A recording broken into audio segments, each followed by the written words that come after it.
നമ്മുടെ ഡ്യൂഡി പൂച്ചേരെ ഈ ഒരു നോട്ടവും ഭാവമൊക്കെ കണ്ടപ്പോൾ ഞാൻ തെറ്റിദ്ധരിച്ചു പോയി ഗൈസ്. കാരണം വെച്ചാല് ഞാൻ വിചാരിച്ചു ഇവൾക്ക് ഇനി മൂന്നാമത്തെ ഇല്ല മാറ്റാനുള്ള സമയം. ആദ്യം അറിയാം ആ ചെമ്പുവട്ടകയിലായിരുന്നു, അവിടുന്ന് ഞാൻ തന്നെ പുറത്തേക്ക് എടുത്തതാണ്.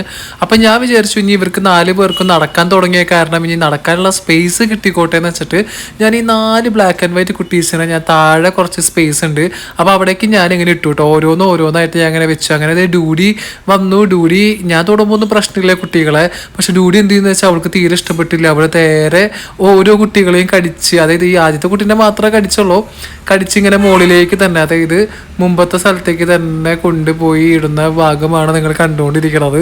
അപ്പോൾ ഡ്യൂഡിക്ക് ഇങ്ങനെ ഇല്ലം മാറ്റാത്ത കാരണം വലിയ ശീലമൊന്നുമില്ല. അപ്പം ഞാൻ തന്നെ ബാക്കി കുട്ടികളൊക്കെ എടുത്ത് മുമ്പത്തെ സ്ഥലത്ത് തന്നെ വെച്ചു. അപ്പോൾ കുറച്ചും കൂടി വലുതായിട്ട് നമുക്ക് ഇവരെയൊക്കെ ഒന്നും കൂടിയും സ്ഥലം മാറ്റാം. അപ്പോഴേക്ക് ഓടിച്ചാടി നടക്കണമാകുമ്പോൾ നമുക്ക് താഴത്തേക്കൊക്കെ ഇറക്കി വെക്കാം. അപ്പോൾ ഈ ഒരു പരീക്ഷണം ഈ ഒരു ലങ്കടത്തിൽ എൻ്റെ ചീറ്റി പോയി. അപ്പോൾ അടുത്ത വീഡിയോയിൽ കാണാം. ബൈ.